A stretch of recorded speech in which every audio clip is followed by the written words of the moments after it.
अस्सलामुअलैकुम वेलकम करते हैं दुबई ब्रेकिंग न्यूज़ में बड़ी ख़बर आप दोस्तों के साथ शेयर करते चलें। जैसा कि आप भाइयों ने थंबनेल के ऊपर भी पढ़ लिया है कि 23 पाकिस्तानियों को दुबई एयरपोर्ट पर गिरफ़्तार कर लिया गया है। उनके सामान से एक ऐसी चीज़ निकली है जो कि वहाँ पर बैन थी, जिस पर पाबंदी थी और वो लोग अपने सामान में उस चीज़ को लेकर गए थे। अगर आप लोग भी दुबई यूएई का सफ़र कर रहे हैं और आपके सामान में भी ये चीज़ मौजूद है तो अभी इसी वक्त उसको निकाल दें। या जितने भी पाकिस्तानी, इंडियन या बांग्लादेशी लोग यूएई का सफ़र करना चाहते हैं तो खुदारा वो ये चीज़ अपने साथ मत लेकर जाएँ, वरना उनके तमाम विज़िट के जितने भी उनका खर्च आया होगा वो तमाम का तमाम ज़ाया होगा। वीडियो को शुरू से एंड तक आपने लाज़मी तौर पर देख लेना है। चैनल को सब्सक्राइब करके बेल आइकन को आपने लाज़मी तौर पर दबा लेना है ताकि नई आने वाली वीडियोज़ के अपडेट्स आप तक जल्द से जल्द पहुँच सकें। इसके अलावा नाज़रीन, सपोर्ट के तौर पर आपने वीडियो को लाइक ज़रूर कर देना है और अपने दोस्तों के साथ भी लाज़मी तौर पर आपने फेसबुक और व्हाट्सएप पर शेयर कर देना है। तो आप लोगों को बताते चलें,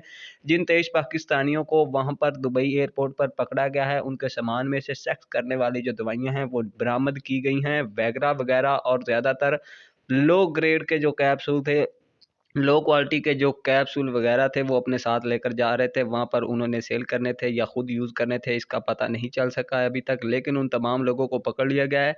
ऐसी तमाम चीज़ों पर पाबंदी है, आप लोग भी एहतियात करें ऐसी चीज़ों को एयरपोर्ट ले जाने के लिए।